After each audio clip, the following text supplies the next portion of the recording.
लहगल बियाहवा के छौड़ी देव तोरो काट गे लहबे नहा देव साथ फेर केरो साथ गे लहगल बियाहवा के छौड़ी देव तोरो काट गे लहबे नहा देव साथ फेर केरो साथ गे हमर ना होनी त केरो होवे ना देवौगे हमर ना होनी त केरो होवे ना देवौगे भतार संग सोवे ना देवौगे बुतरुआ होवे ना देवौगे भतार संग सोवे ना देवौगे बुतरुआ होवे ना देवौगे भतार संग सोवे ना देवौगे बुतरुआ होवे ना देवौगे।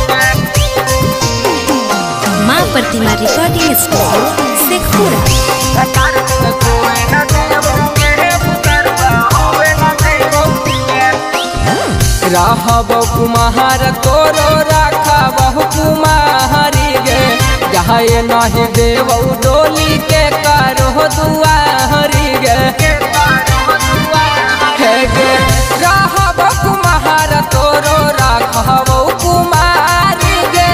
जाए नहीं देवौ डोली के करो दुआरी गे पहलंग पचीज तोरो टोवे न देवौगे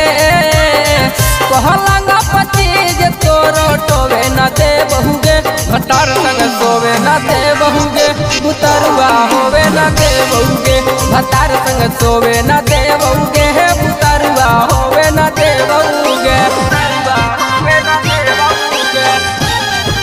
भतार संग सोवे न देवहुगे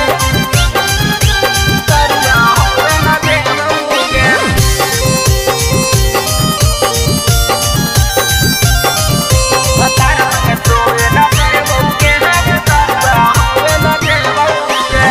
हमर हानि हमारे तोरा रहे पर सब दिन जह मांगमी हम साभे लाके देहबौ कीन कीन हमर हानि हमारे तोरा रहे पर सब दिन जह मांगमी तू तोरा लाके देबौ कीन कीन हम नखल सब के दूर होवे न देवौगे हम नखल सब के दूर होवे न देवौगे भतार संग सोवे न देवौगे बुतरुआ होवे न देवौगे भतार संग सोवे न